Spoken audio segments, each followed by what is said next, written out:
it's going, and after today, it's gone. AG Adamo is my name, your regular anchor on this wonderful program, Unity Train on Unity 93.3 FM and Unity TV. Yes, we are streaming live on Facebook. I would want you and also plead that you connect with us on our Facebook page. You can just go at Unity Radio FM/TV just, and you connect with us and drop your comments. Let's get to do this together because we really cannot do it without you. Of course, Unity Train comes your way every weekday. Once it is Monday, we start and never stop until it is Friday. And that is why whenever it's Friday, we say thank God it's Friday. And again, at 8 o'clock a.m., we start and never stop until it is 9:30. So we have 3 main segments to the entire program. The first 30 minutes from 8 to 8:30, it's a review. We get to look at issues as we have them trending on our dailies. And so today remains the same. And I look forward to having you being a part of the review segment. The second 30 minutes is from 8:30 to 9 o'clock. That we call it transit segment. And on transit segment, we get to unveil a topic.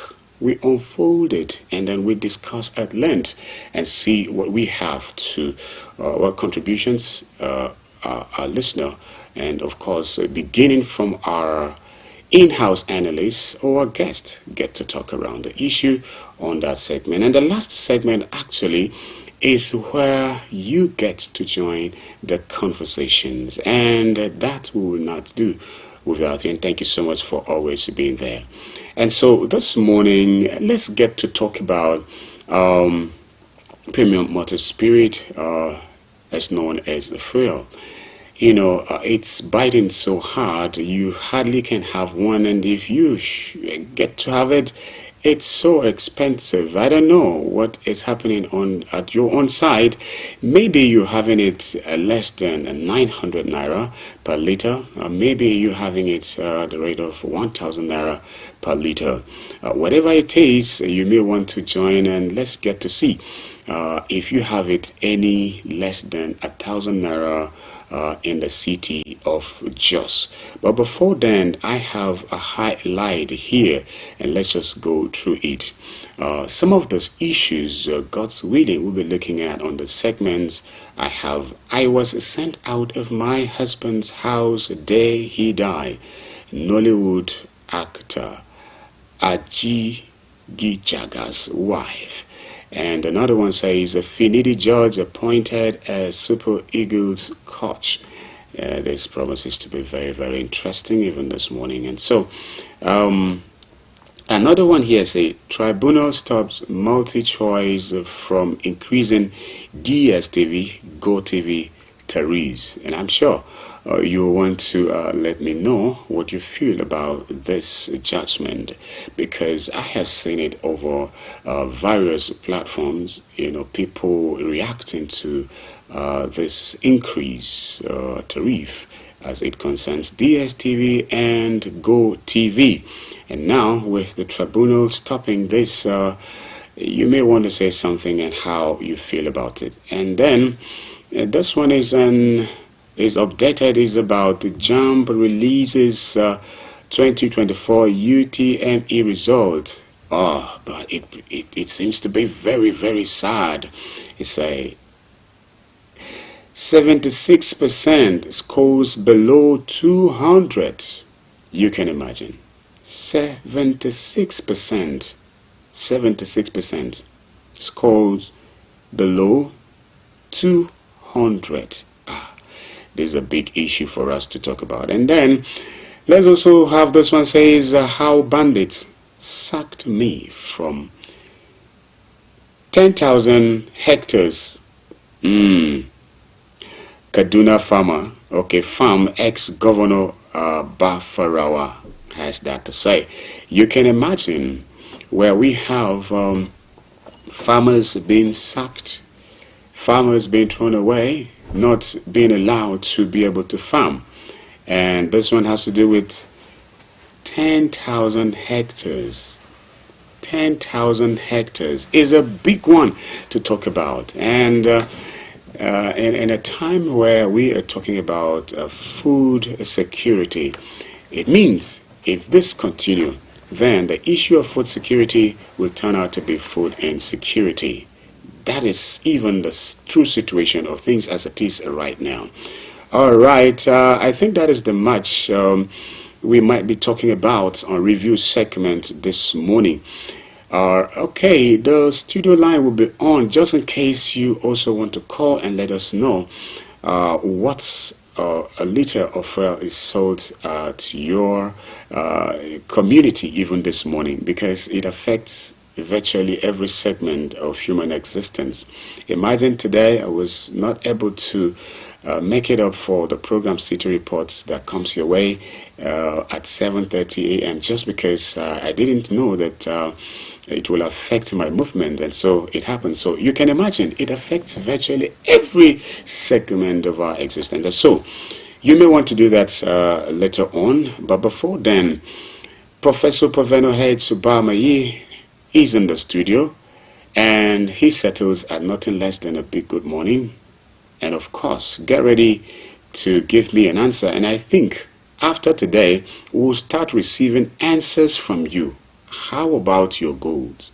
Because asking you without you answering is just one way. So we want to have it two-way flow, okay? After asking you, we'll also want to know how far with your goals. And so, Professor comes your way this morning. Stay tuned. Good morning, Pulbi. Good morning, sir. Have you eaten? God's willing, sir. Viewers and listeners, beautiful good morning to you. If you're in other parts of the world that is not morning, good afternoon, good evening. Have you eaten? Have you taken breakfast or lunch or dinner? How are you coping with all the challenges? We're glad that you're part of this broadcast on Facebook, YouTube, satellite TV, and of course, FM 93.3 radio. It's fantastic to be here this beautiful morning from the hills of ZINARIYA, Jos City, Plateau State, Nigeria. We greet all of you, and we are excited that you are part of this wonderful broadcast. You know, Kulbi was just talking about fuel. You know, I'm wondering where to get fuel myself now, because my fuel is already in a danger level. There is a fuel scarcity across the country, and where there is some little fuel, those filling stations, you know, are jam-packed. Some of the challenges that we're passing through as a country. But let me quickly remind you of your goals, your dreams, your aspirations, your intentions, your resolutions, if you please, for 2024. How far, so far, have you gone? There are challenges in the country. There is food insecurity. There is even general insecurity. But you must not give up on your goals. Your goals must be smart. That means S for specific, M measurable, A achievable, R relevant, T time bound. So how far? So far have you gone? You remember the young lady that decided to travel from London to Lagos? She achieved her goal. 3 years before her, one Babatunde Tomori achieved his own goal also, coming all the way from London to Lagos using a Danfo bus. At about that time, another person, Kunle Adeyanju, also achieved the same feat by using a motorcycle all the way from London to Lagos. People are setting new records, marathon records. People are setting cookathon records, readathon records. You know, name it. What are your goals? You want to build a house? You want to write a book? Or you want to read 50 books, for example, in this year 2024? Or you want to invest in a new business, because new businesses are springing up and they're making it while some are collapsing. So how far, so far have you gone? Don't give up on that vision. Don't give up on that dream. Pursue it with all your heart. Prosper to acquire what you require in life. In case you do not acquire, don't retire. Refire, refire, refire. Don't give up. As long as you don't give up, you are not a failure.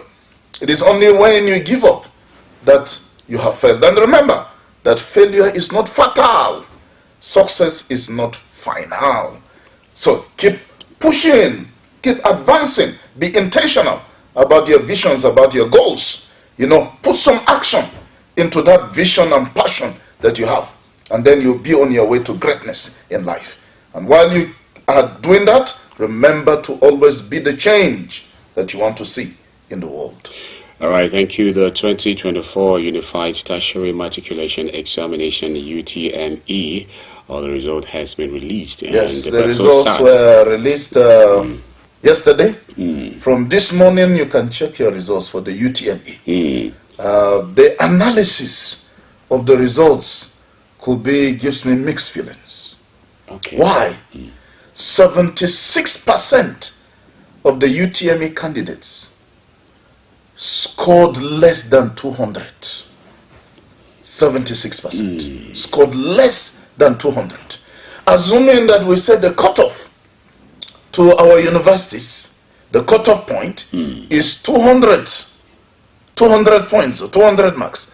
It means 76% of the over 1 million candidates that wrote the UTME will not be qualified. Will not be part of it. So we have only 24% that scored 200 and above. That is very sad, even though it is an improvement compared to the last 3 years. Now, 0.5% of these candidates scored 300 and above. 0.5%.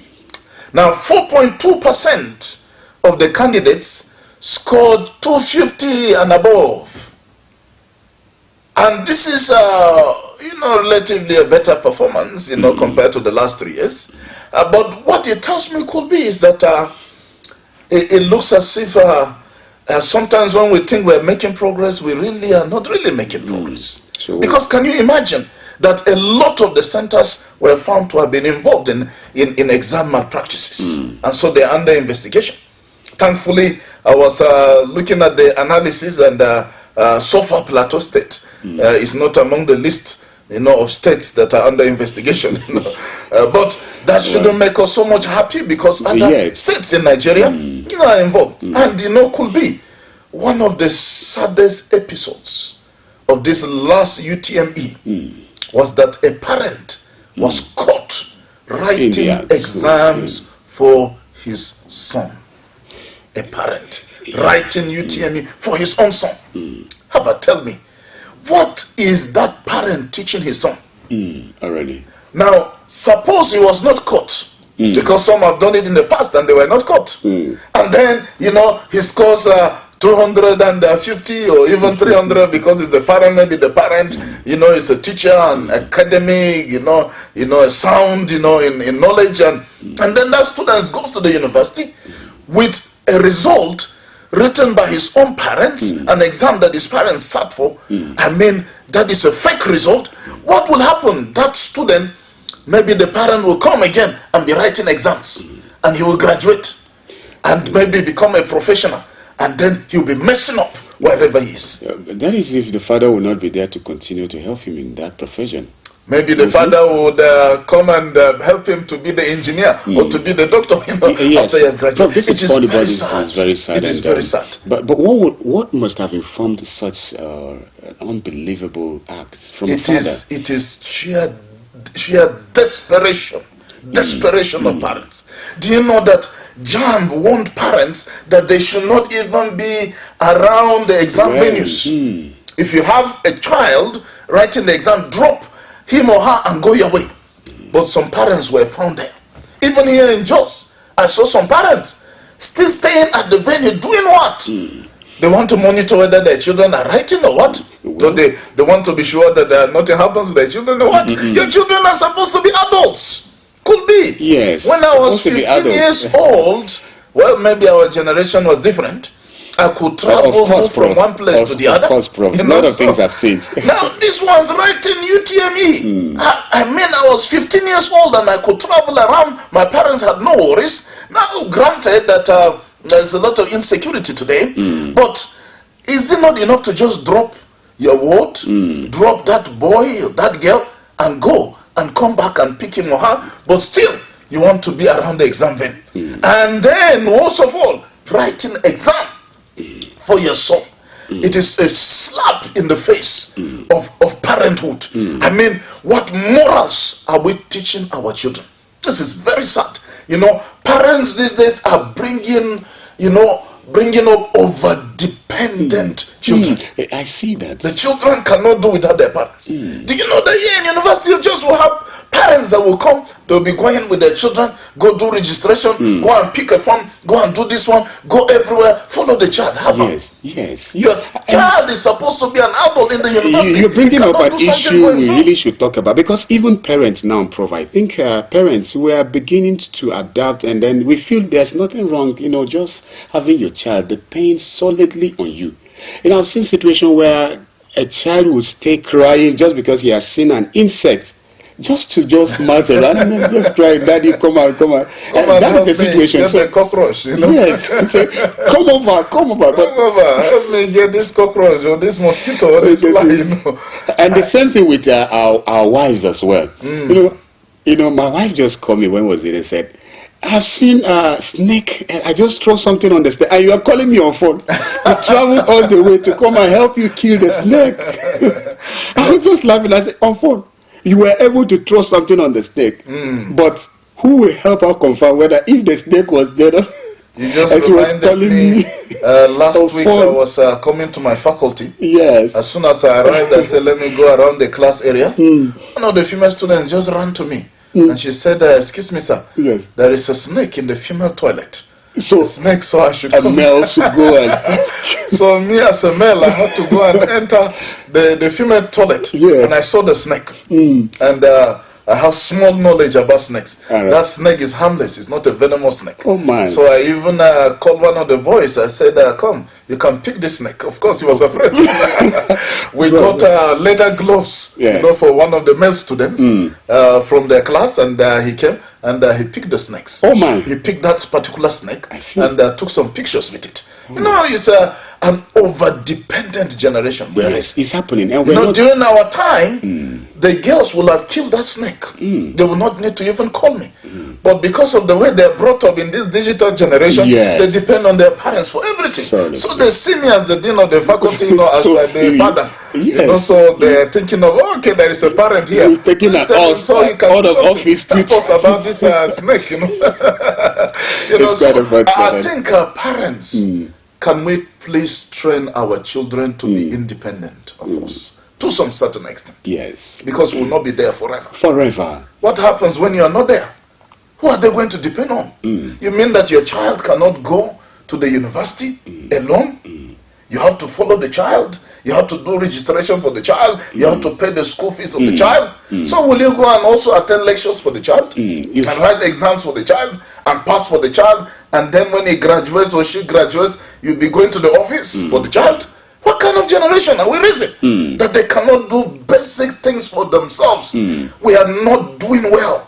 We are making our children over-dependent on us. But the JAM results are out, so go and check your result and see whether you've scored enough points to go to the university this year. So we wish all the candidates all the best. Wishing all the candidates all the best. It's just an intention of good intention, expression of good intention, actually. But your performance, what you did, is just what will come out in the end. Absolutely. However, we still stand by saying we wish you the best.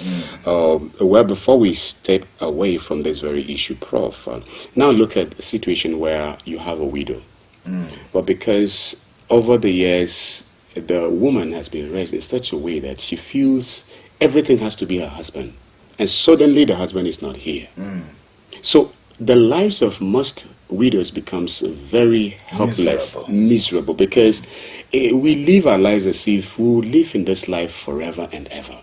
So why don't we try to live lives, allow each other to have this life experience, because they will need it sometimes after now. Absolutely. And so please. Talking about the widow of that Nollywood Yoruba actor. Yes, that too. After his death, the wife is being maltreated. She was chased out of her husband's house along with the children. She's begging on the streets. She's hawking goods on the streets. There are a number of things we can learn from this. We don't have time. But first, I want to encourage women that they must learn to be independent also. Just to learn. Just if like you're listening and you are telling children be independent of your parents as much as possible. It doesn't mean that you should be rebellious. It doesn't mean that they will not pay your fees and whatever. But things you can do for yourself. You know, like our generation was doing. You know, as teenagers, we traveled far away and went to universities. Our parents did not even know how we traveled there. But God protected us. Now, young women, when you get married, don't depend everything on your husband. Your husband is not going to be there forever. Now, that is also very important, that you find a business, find a trade, find something doing that can sustain you if your husband suddenly leaves the scene and goes to the great beyond. And then, now, these relations, these wicked relatives that oppress widows, they will answer to God.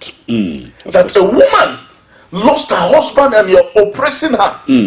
When a widow cries to God, you know, God answers the cries of widows very quickly, because pure religion is taking care of widows and orphans in their affliction. And there is no religion on earth that allows you to oppress a widow and orphans. So that a woman lost her husband and you're oppressing her, you're even chasing her from her husband's house. That is the height of wickedness. I mean, it's satanic, it's barbaric, it's evil, it's wicked, it's criminal, it's unpardonable. And shame on the relations and the in-laws of that Nollywood actor's widow for chasing that woman from her husband's house, because the husband is no more around today. If the husband was alive, would you have done that? You couldn't have done it, because the man is dead. You want to oppress his wife and oppress the children. That is evil and wicked. Remember that you will die one day. One day you're going to die, and what you're doing to that woman and her children, somebody else will do it to your own children. Somebody else will do it to your own wife. Somebody else will do it to your beloved ones. So why don't you turn a new leaf? Why don't you repent? Stop that evil. Stop oppressing widows. And you know, our society is full of this oppression of widows. It is not only this one. I've seen it all over the place. I've seen it even here in Plateau State. That a woman is a widow, she becomes an object of oppression, of torture, and that woman is made to suffer. Whereas the whole family should rally together and take care of the widow. They will come to the widow even demanding for money from the widow, demanding care from the widow, demanding that the widow should even help them carry out certain family functions. People are shameless. When a woman is a widow, she should be the object of affection, of compassion, of love, of care, not of oppression. And so this is really sad. We hope that the relevant agencies can intervene, and that in that community there should be elders who can intervene and stop the oppression of that widow. Okay, Prof, we will not be talking about this one now. Maybe in our next segment, a tribunal stops multi-choice from increasing DSTV, GoTV. But maybe let's say something quickly about it, that I'm happy. Yes. Because we've launched a campaign against multi-choice, DSTV and GoTV, because of the tariff they're increasing. On social media, it has gone viral. I'm about to unsubscribe from my GoTV. But maybe I'll wait. We did this court ruling. Maybe they'll have a change of mind. Otherwise, thousands of us and hundreds of thousands across Nigeria are going to stop using DSTV and GoTV because of this ungodly increase in tariffs. Why are they treating Nigeria different? In some other countries, you pay as you watch. You pay depending on the channels you're watching and for how long. You know, but here in Nigeria, you will pay for everything. Whether you watch it or not, you just pay for it. Why are they treating us like this? It is not fair. And that is why this ruling is good, that they have been stopped. Otherwise, from tomorrow, we are supposed to start paying new tariffs for GoTV and DSTV. We'll talk more about this later on our next segment, because it has to do with what affects virtually everybody, and also the fuel issue. That's what we're discussing on our next segment. But then we're happy with Finai the judge. Yes, Finai the judge. So that's next, and of course maybe we'll round up on this. Judge, the legendary Finai the judge. He's 52 and 53, born 15th April 1971 He was born on the 15th of April, 1971. So he's 53 years old now. I think those of us who remember the World Cup 1998, and this name is... we didn't go far in that World Cup, but Finidi George featured probably that this is the last major appearance, because we rarely used to qualify for World Cups. But Finidi George generation, that generation, they're fantastic. You're talking of the generation of the Canon Wankos, you're talking of the generation of the Daniel Amokachis, Babangida, Tijani, what's the name of the headmaster? This terrible one white man says terrible West. But not us on this platform anyway. Is that white man? Yeah, that fantastic generation. There is one, they call him is the headmaster, is it a Depoju? One of those, that was a fantastic generation of football players. Those were the glory days of Nigerian football. Yes. Finidi George is a winger, and he plays fantastically. He has these fantastic legs that move very fast and that can kick the ball pretty well. Yes. I'm happy that we are thinking, inwards. We're raising a head coach. We're appointing a head coach for the Super Eagles that is from home. That is a Nigerian. A Nigerian with a legendary record. We need to support. He has played nationally, internationally, and he has a track record of fantastic performance in football. And I am optimistic that Finidi George will deliver the goods, that he will do well as a head coach of our national team. We cannot but keep praying for him and wish him well. I know sometimes we are very fast to criticize, yes. and descend very hard against own coaches, and while we spare the foreign ones. If it's the foreign ones, we're a bit more understanding with them, and we even blame the players. But when it is one of us, we will just pour all the blame, because he's a local coach. But I think that this man knows what he's going into, and I think that he's prepared because he has a track record, he has the zeal, he has the zest, he has the vision, he has the health, he has the potential, he has all it takes, to raise a national team that will be a pride to Nigeria. And I think we should define his agenda straight away. The first thing he should do is to get the Super Eagles to begin to train and train and train and not stop training. Let them train, if possible, 24 hours of every day. Because we have this tendency of fire brigade approach. And we wait until when it is a few weeks, to a particular tournament, then we bring the players and then we do a fire brigade approach, and they go and they're messing up. They have not properly integrated into each other. That cohesion is not there. That teamwork is not there, and they're just playing as individual stars instead of as one team. So I think one of his first assignments will be to bring this team together and then begin to train and train and train. And the federal government should ensure that what they used to pay those foreign coaches, they should do the same for Finidi George. If you used to pay them $10,000, don't reduce it because it's a Nigerian. Give him the $10,000 and give him the kind of house that you are giving those foreign technical advisors. But Prof, he's home. Why do you expect him to be treated? They should treat him well. If they expect him to perform like the foreign coaches and even more, he should be well treated. Okay. Why are we looking down on our own people? That's one of the problems we have in this country. We'll bring in an expatriate, we'll pay him 10 times the salary of a Nigerian doing the same work as the expatriate. It is not fair. It's discrimination. It's injustice. It's unfairness. It's lack of equity. So we hope that that would not be what will happen to Finidi George. He should be well taken care of. And then the players need to be well taken care of.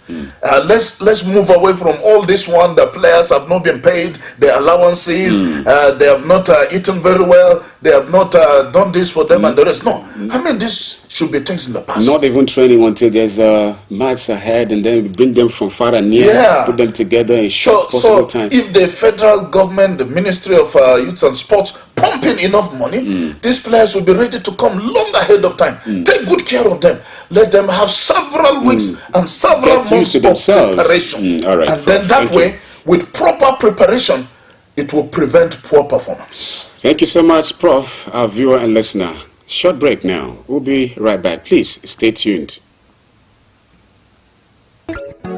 Mr. Politician, it's good to see you again. It's been so long since you've been here. You had me thinking you were dead. How's your taxpayer mansion? How was your... Get ready to be entertained and inspired by the incredible stories around the globe. Don't miss out on the excitement. Hello at Work is an ultimate TV program that brings to you the interesting stories and daily happenings worldwide. Join us Mondays and Thursdays 10 a.m. as we dive into the daily happenings and stories. Tune in and stay. Say hello to the world as you bring in your ideas, as it is a perfect blend of entertainment and information. Get ready to stay up to date while being entertained.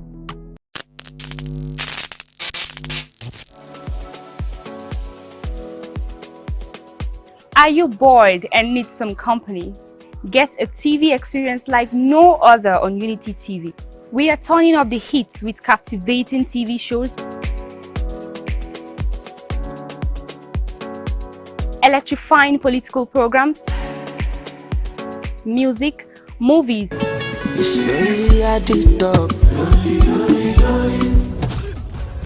and lots more that will leave you craving. I'm sure you want to know more. Tune in to Unity TV today and let the excitement take over.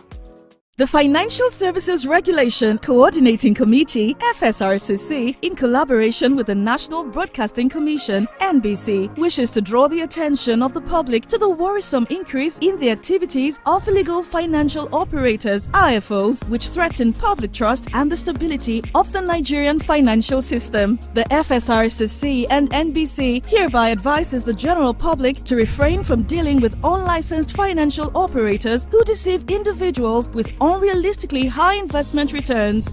Make sure to verify the licensing status of such companies and schemes on this website. To report any suspicions of illicit financial activities, call 0700 225 5226, 0800 225 5226, or +234 817 665 6273. Let's work together to uphold the... Announcer, FSRCC. Mr. Politician, it's good to see you again. It's been so long since you've been here. You had me think... Thank you so much for staying tuned with us on Unity 93.3 FM, Unity TV.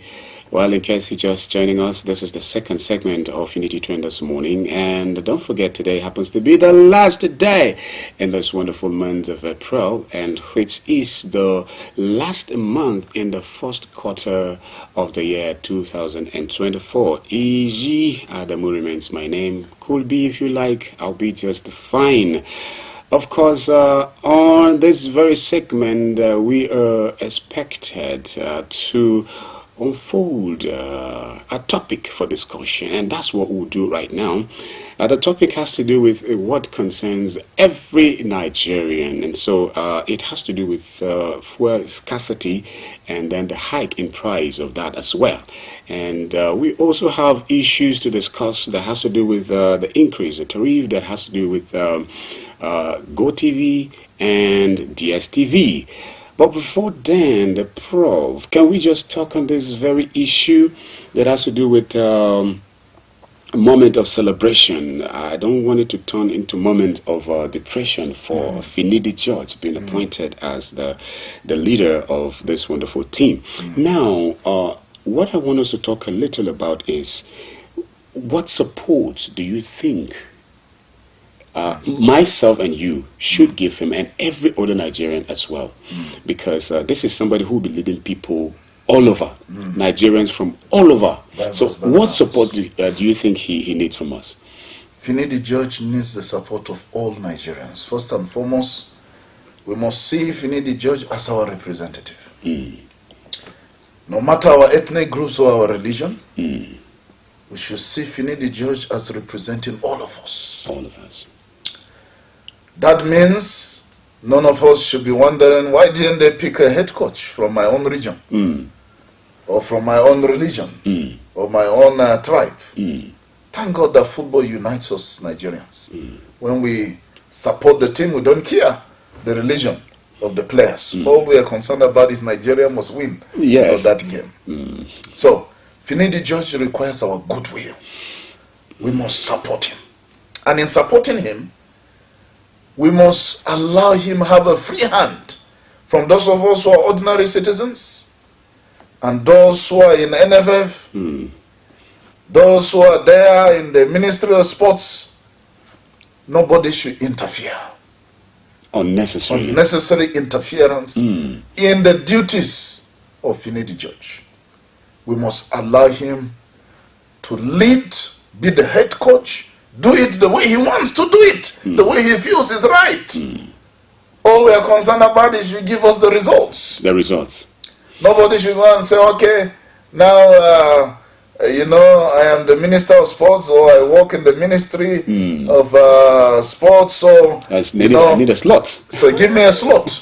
You must take people from my own region. You must recruit people from my own part of the country. Finai the judge should be allowed to be the professional that he is. He knows the game, he knows the tactics, he knows the tricks, and he knows what he wants, and he knows those who can give him what he wants, which is what Nigerians want. So he should be allowed, given a free hand, to run the Super Eagles as the head coach the way he deems it fit. Okay. That is very important. Yes. Very quickly, Prof, because I'm a minister of this, minister of that, I'm a politician, a big shot in a time as this, and I insist that Finai the judge, being the head coach, must give me slots, 1 or 2 or even 5. Now, it has to be people that I will bring to now, lead the team.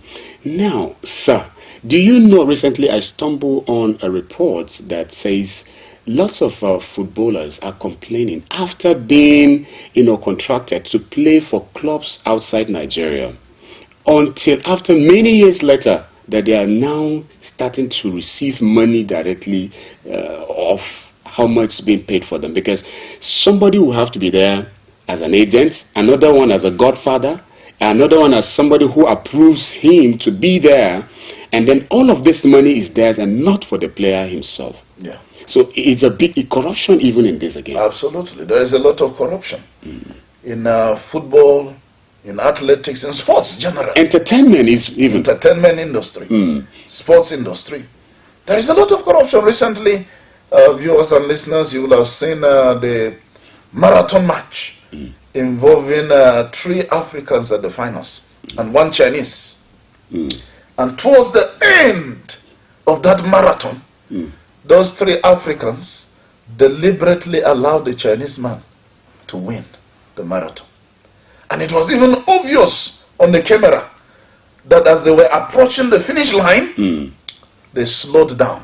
And even, thank God for technology. Unfortunately for these 3 Africans, one of them, his hand, the camera even showed his hand directing the Chinese man to come and pass. Hey, you see. The Chinese man just ran and passed, overtook them, and got to the finish line. So immediately it triggered an investigation, because even the spectators started protesting. Yes. Because apparently something went wrong, but they will have to set up a committee to do investigation, which they did. And it was proved beyond reasonable doubt that those 3 Africans deliberately allowed the Chinese to win the marathon. And so he was stripped of that medal.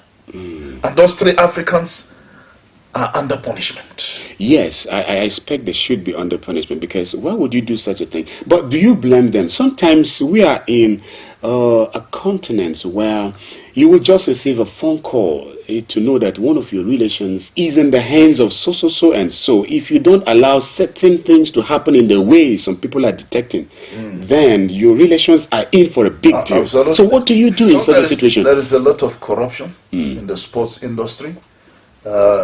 People pay money. They fix matches. They decide who is going to win, who is going to lose, and all that. We've seen those cases again and again and again and again. Now, Finai the judge is the head coach. Please, can all those sports politicians, gladiators in sports in Nigeria,